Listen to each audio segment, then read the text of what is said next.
కంటక ప్రయాణం. ఒకానొక అడవిలో కంటక అనే ఒక చెట్టు ఉండేది. దాని నిండా పదునైన ముళ్ళు. పక్షులు దానిపై వాలడానికి భయపడేవి. జంతువులు దాని నీడలో సేద తీరడానికి జంకేవి.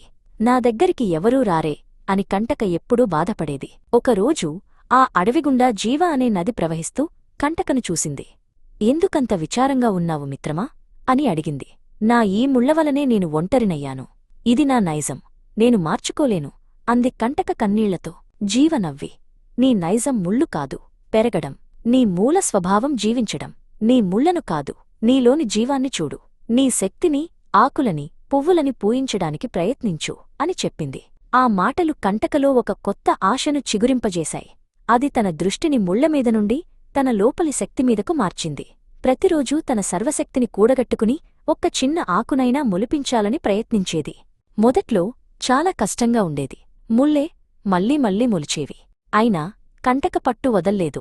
జీవనది ప్రతిరోజూ తన చల్లని నీటితో కంటకకు ధైర్యాన్నిచ్చేది. చివరికి ఒకరోజు ఒక పదునైన ముల్లు పక్కనుండి ఒక చిన్న పచ్చని చిగురు మొలిచింది.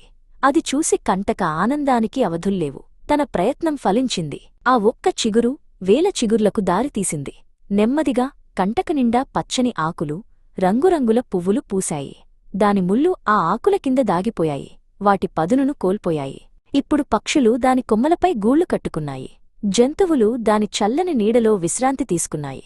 అడవిలోని ప్రాణులన్నీ దాని దగ్గరికి చేరాయి. ఒకరోజు కొత్తగా వచ్చిన ఒక చిన్న కుందేలు తన తల్లితో, అమ్మా, ఈ చెట్టు ఎంత అందంగా ఉందో.